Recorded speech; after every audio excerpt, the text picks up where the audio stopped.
I'm very grateful to be here today and to have this opportunity to share with you all the urgent need for a project such as this, the vision we have worked so hard on, and where we are on the journey to making this compassionate work come to fruition.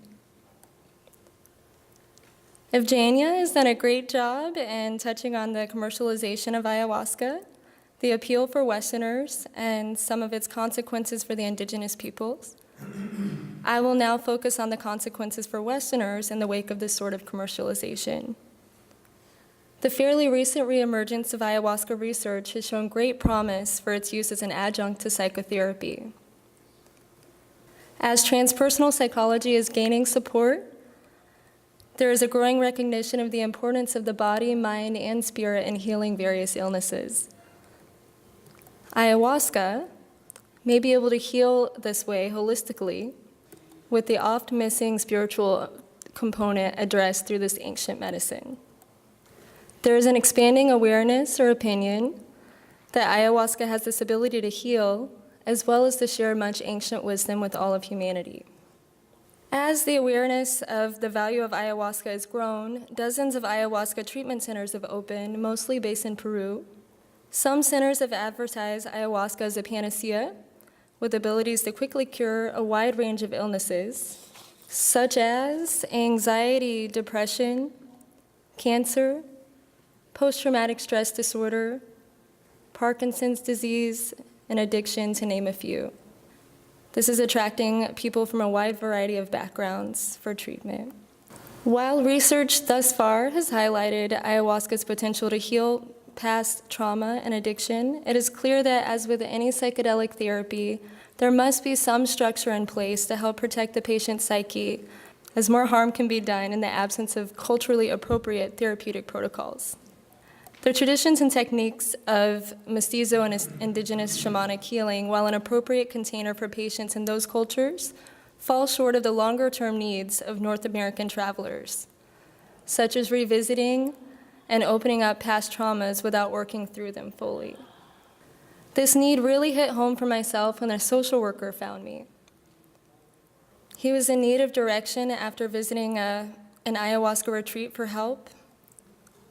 And though the center he attended was one of the most popular and well-informed, it appeared online, he reported not only many discrepancies in the information he was given prior, but that this experience was most detrimental psychologically.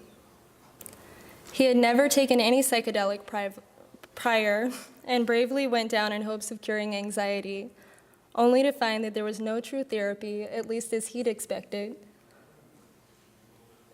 and this had only made his condition worse. He worried that he had no one to talk to. This last piece, that he had no one to talk to, was a real spark for the understanding that there is a need for a reintegrative therapist with psychedelic experience to help folks like himself. He worried that he had no one to talk to, and he is not alone. There are many now reaching out for help. They're reaching out in online forums such as the ayahuasca forums, the ayahuasca Aftercare Facebook group, my personal email, the Aftercare Facebook page for help, and here's just a glimpse of some of the things that they're reporting. The intention was to heal. They now have new problems like depression, panic attacks, depersonalization, anxiety, and extreme fear. They keep feeling like life is worthless. I'm in desperate need of help. I used to be full of life. Is there some hope for me? For this person, this was 1 year later. They said that they were still dysfunctional, they lost their job, and most importantly, their peace of mind. They are needing help. One woman recently contacted me on our Aftercare Facebook page, and I thought this quote was really very interesting. I keep feeling like it's all an illusion like Maya, but I can't function properly with this new knowledge. I feel like I'm a kindergarten student that took the shortcut to a postdoctorate degree, and I can't cope with it. I want to go back to kindergarten. I just don't know how to explain it. I want to feel happy again, motivated, and I need for this dark cloud to go away, please. With many volunteered hours spent getting the vision together, I'm happy to say we have worked out a plan that will connect compassionate therapists and experts to develop reintegrative techniques and training protocols to offer this much-needed support. We'll be offering not only aftercare, but education and preparation. Importantly, also a one-stop web resource to connect folks to information, including things such as pre-trip preparation, managing expectations, education, and 24-hour support through an anonymous web forum with trained counselors. We will also include a list of specialized trained reintegrative therapist referrals, as well as surveys for feedback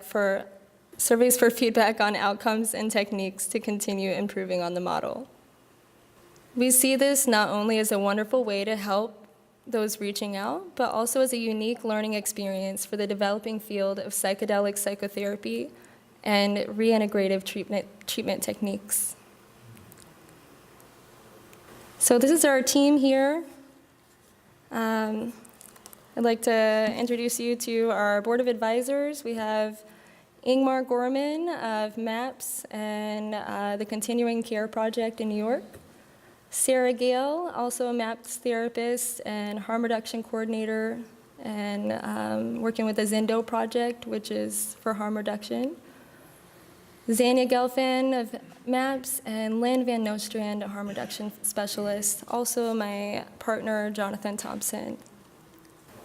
The Aftercare Project is an initiative born out of compassion. We believe it is important to be there for one another in order to foster a healthy society. A very simple philosophy. We believe it only takes one person to help another transcend, and in turn, that person will be in a much better place to help others as well. We hope this resonates with you in some way, and that you will decide to join us in this movement. At this stage, with the vision in place, wonderful therapists passionate to this project, and a great group of experts and advisors, we are ready to share these experts with the community. We are currently fundraising in order to build the professional, secured website to start connecting and helping as soon as possible. Please consider making a contribution through the sidebar link, Donate Social on our Facebook page, The Aftercare Project, or at theaftercareproject.org. I hope this cause touches you in some way, as we are all truly connected.